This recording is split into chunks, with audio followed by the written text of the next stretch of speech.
I think I still see a place where the pattern's not matched up, Mike. Although it is fun when we all pitch in like this, isn't it? Oh, I think the bats are calling. Really? You know what I found out about you and your cute little friends, Nelson? You're part of the counterculture. That's right, you're the enemy of hard-working guys like us. That's why today is a great day. For today, we rally in support of Proposition Deep 13. Thank you, thank you, thank you. Simply put, Proposition Deep 13 means that we will send you today's experiment, the Beast of Yucca Flats. Thank you, thank you, thank you, thank you. And it will crush the satellite of love, Nelson, because we've signed a contract with America. Tell him what we're sending him, Frank. We're sending you a wake-up call named the Beast of Yucca Flats. Take that, counterculture. You're out of touch, and we hate you.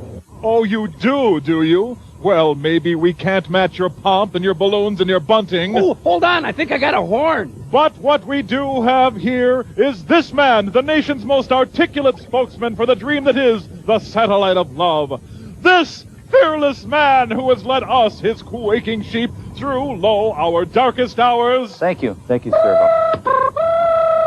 Need I describe how he stood with us before the goons and truncheons of Peabody Mining? A loyal friend to the unions. Thank you. Our message is a simple one. Crow. For we have struggled, yet we have prevailed. Through the dark days of outlaw and the creeping terror. Hey! Yet we shall triumph, for we are somebody. Yeah! Oh, really? Even if I tell you that the Beast of Yucca Flats is another motion picture from Coleman Friends? Well, I think we can survive. We're doomed! We have been forsaken! I thought so. So without further delay, be prepared to be crushed by the Beast of Yucca. Actually, there's a short first. After the short, be prepared to be crushed by actually, there's another short after that. In about a half an hour, would that work? Be prepared to be crushed by the Beast of Yucca Flats. Come on, we can do it, guys. The dream will never die. We got movies, sir! We got movies,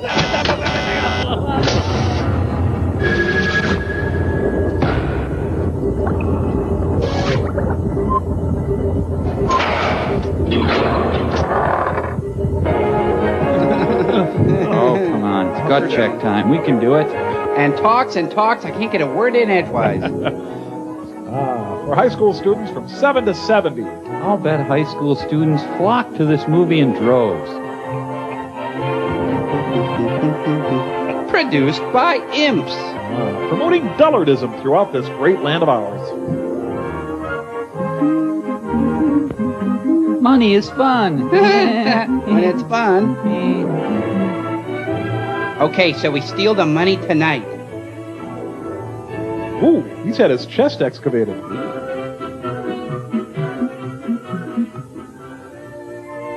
Greasy scarecrow boy not invited.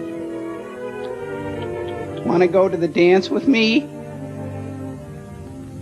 Well, here we go again. Why is it that I always run out of money just when I need it? Why do I conk my hair? Why am I always broke? Maybe it's my crack habit. Bob buys himself a car, while I have to worry about where I'm going to have to take his sister to a dance. Maybe it's these mortgage payments. Should have bought a smaller house. I don't get it. The appeal of Adam Sandler. Other people don't seem to worry about money all the time. Why am I always in the red? Even having a huge Malamar doesn't help. 50 cents. Half a dollar. Those days, that'd buy you a car. Benjamin Franklin, eh? Bite me, Franklin. He was supposed to be a pretty smart fellow when it came to money.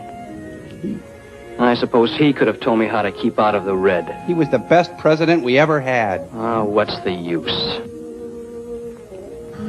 Sorcerer!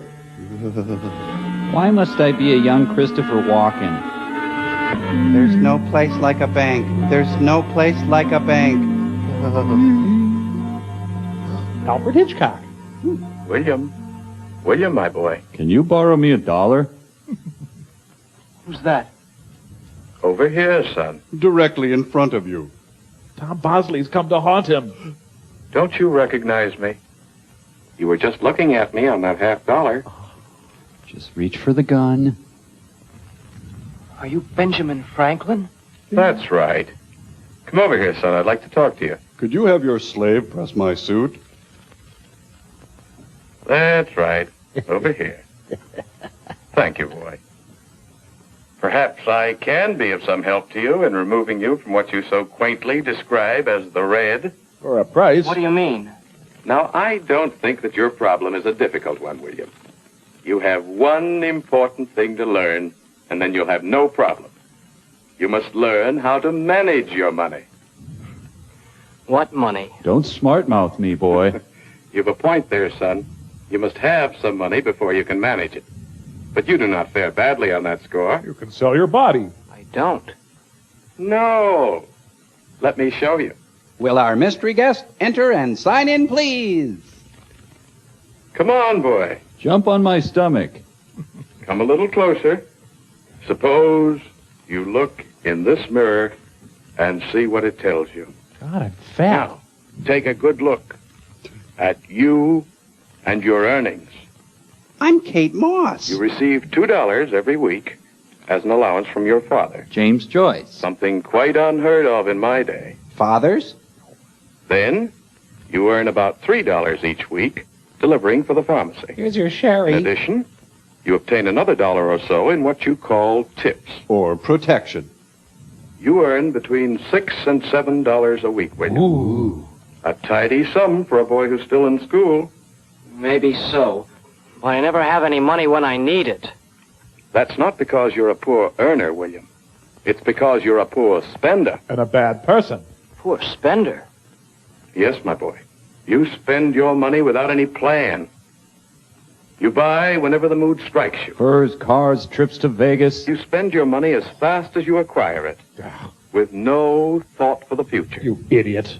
Then, when something comes along where you need money, you do not have it. On behalf of all girls, none of us are going to the dance with you. I guess you're right.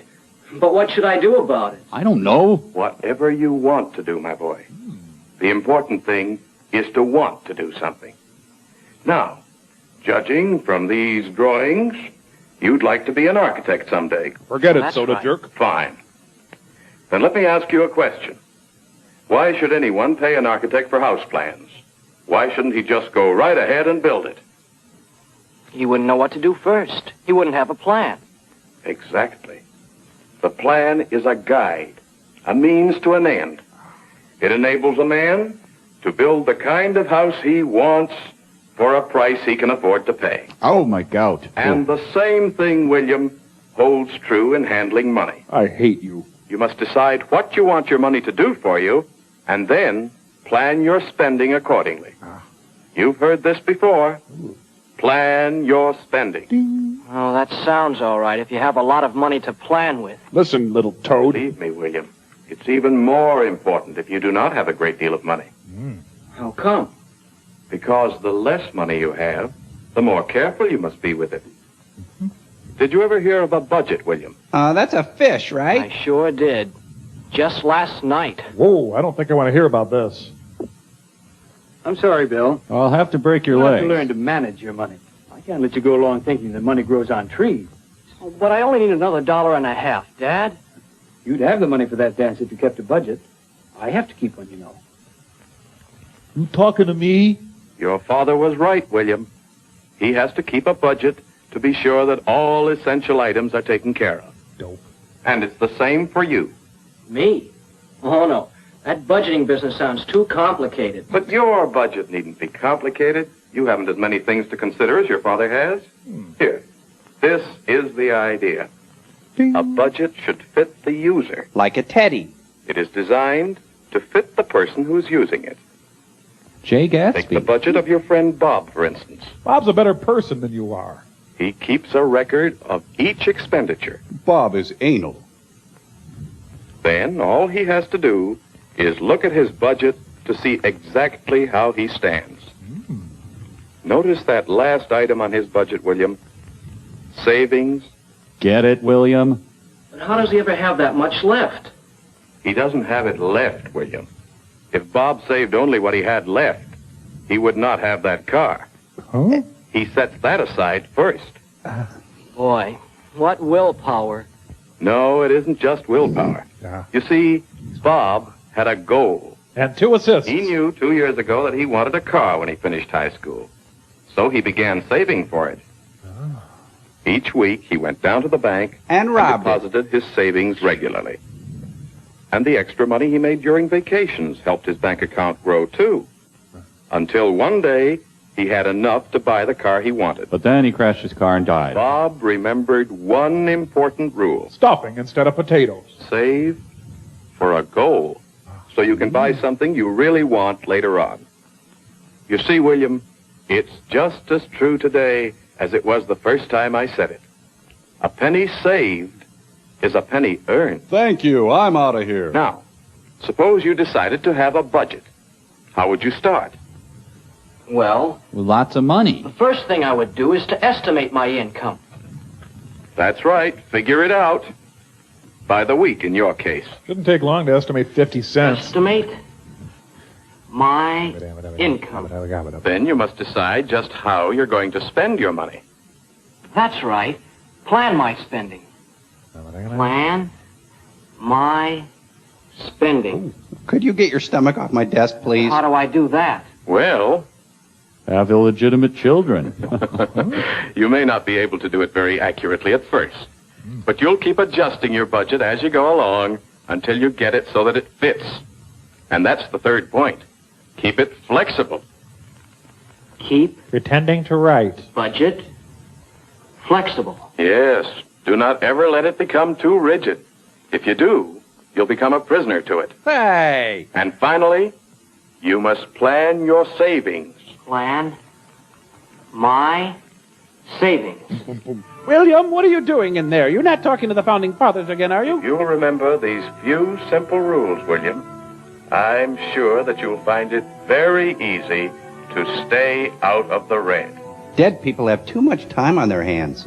Oh, and kill your parents. Bye. But it was too late. William filed Chapter 11.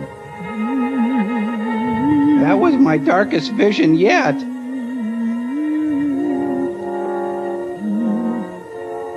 I knew then I had to blow up the school. Ooh. Son, you're in deep to Mother and me. It's interesting, Bill. Oh, hi, Dad. The budget, isn't it? Yep, I'm just finishing it. This is my weekly feigning of interest in you, son. You're going to buy a dress? Helter good. Skelter, very nice. How'd you happen to do this? Oh, I just got to thinking. I see. Well, it'll be interesting to see how long you stick to it. You little loser. Oh, I don't intend to stick too close to this to start with. I'll keep adjusting it as I go along. Oh? Sure, that's important, to keep a budget flexible. Like Gumby. Or you'll find yourself a prisoner to it. Oh, by the way, have you seen your mother lately? You got a point there, son. Well, I've got to go sit downstairs. Take that budget of yours, Dad. And shove it. Don't you think maybe it's a little too rigid? What? Couldn't you stretch it out this one time so you could let me have $1.50 for that dance? All right, son. I will go to the dance with you. Okay, son, you win this time. Oh, what'll I charge this to on my budget? Education. Oh, it's yours or mine? See you next week, son. There you are, son. Gee, thanks, Dad. Thanks a lot, loser. Thank you, Mr. Franklin. You're making us laugh about love again. Benjamin Franklin was tried in the 8th Circuit Court on stalking charges. In a minute, the results of that trial.